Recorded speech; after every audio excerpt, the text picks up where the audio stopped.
Comment envoyer un email avec Flutterflow? Donc c'est une des questions qu'on m'a posées en commentaire sur la chaîne et je vais essayer de vous donner la réponse dans cette vidéo.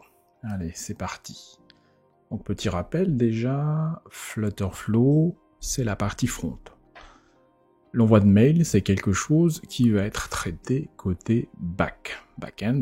Donc pour cela, Flutterflow ne suffit pas, il faudra s'appuyer sur un fournisseur d'outils qui permet d'envoyer un mail.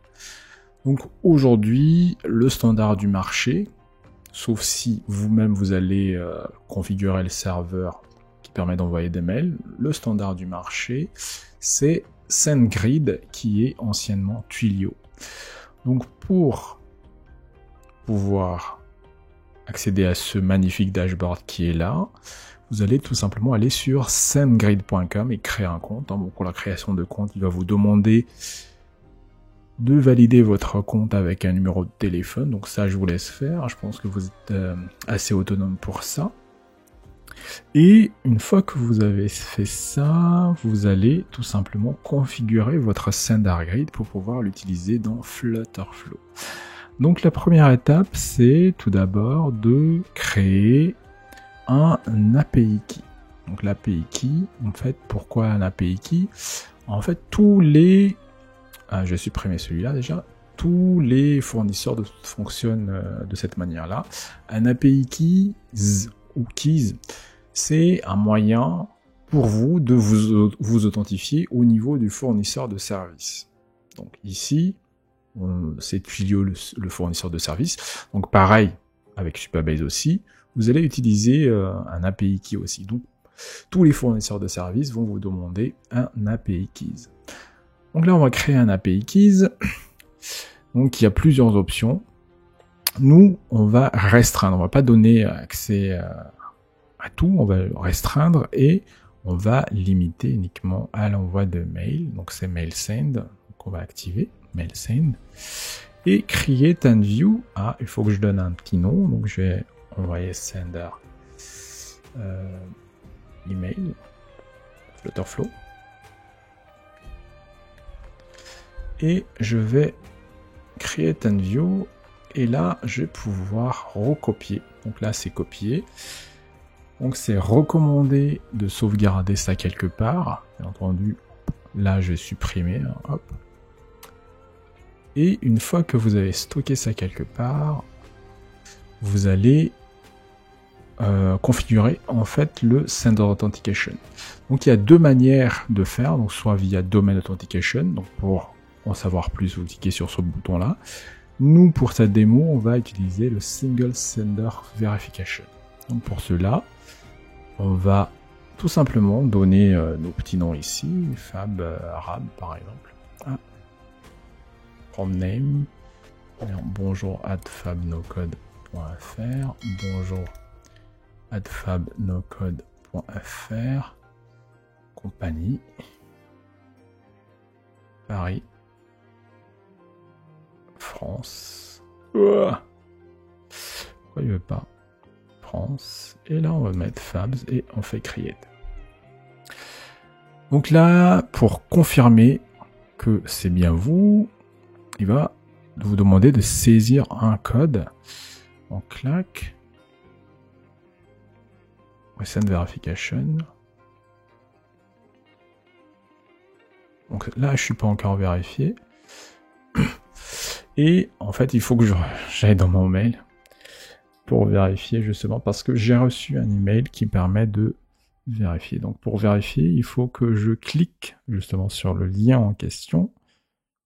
Et en cliquant sur le lien Verify Single Sender, donc je le fais en offline, comme ça.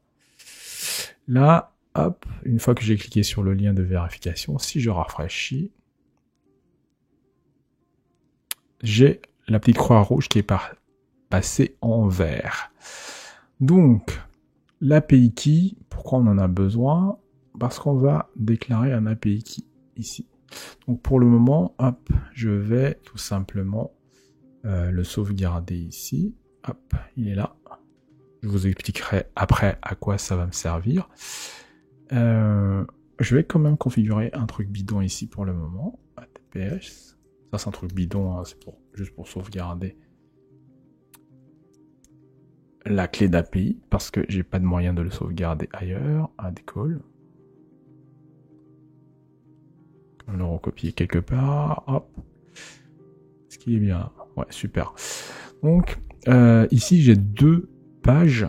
Donc, la page qui permet d'envoyer l'email. Donc, c'est un classique. Hein, c'est composé d'une colonne à l'intérieur de laquelle on a 3 text fields qui sont nommés avec les bons noms. Email pour votre email. Subject, plutôt, c'est email destinataire, je pense. Ouais.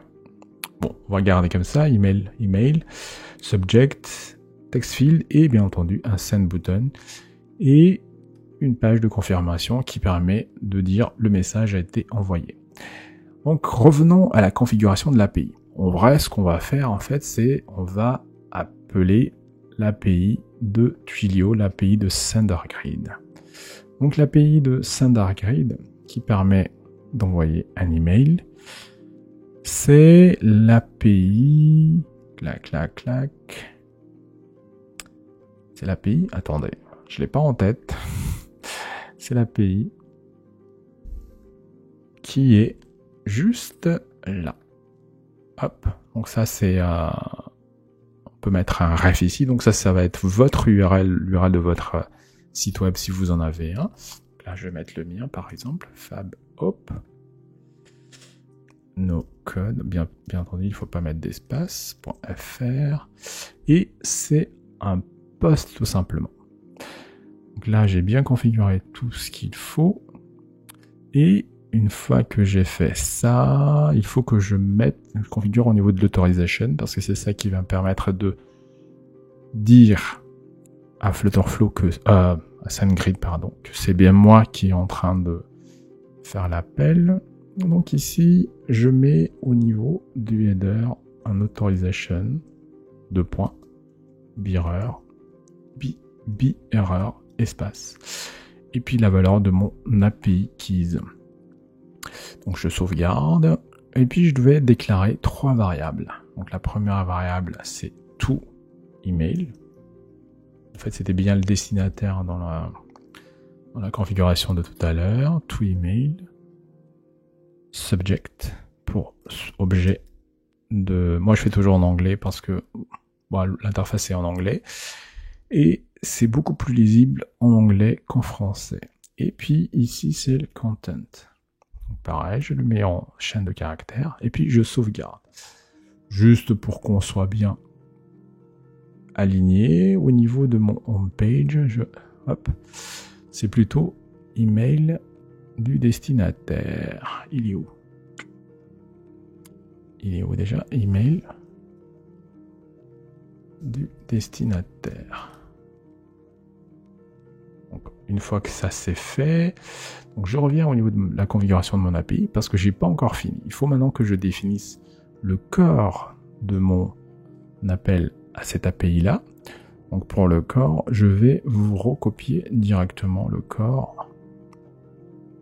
Je vais le mettre en commentaire si ça vous intéresse. Sinon, vous avez à taper à la main tout simplement le corps.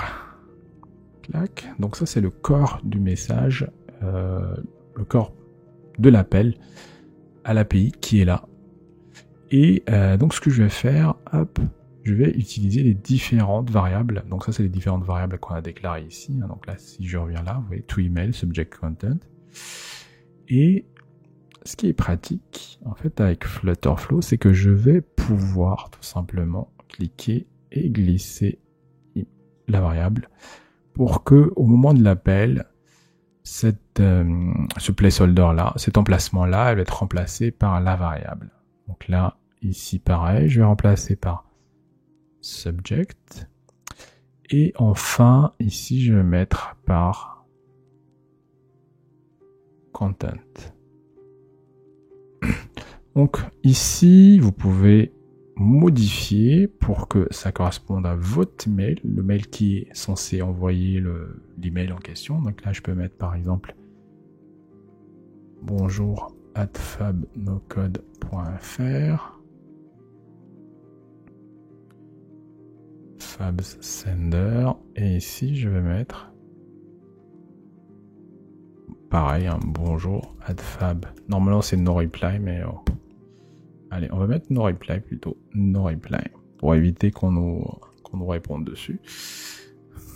Code.fr, et ici no reply. Donc là maintenant je vais sauvegarder. Une fois que j'ai sauvegardé,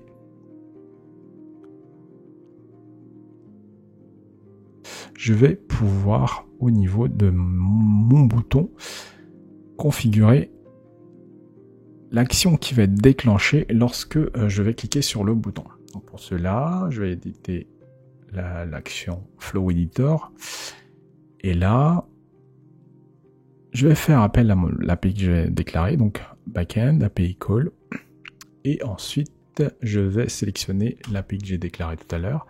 Et là, je vais pouvoir valoriser les variables que j'ai déclarées dans mon API avec la valeur qui sera saisie par l'utilisateur au niveau du formulaire.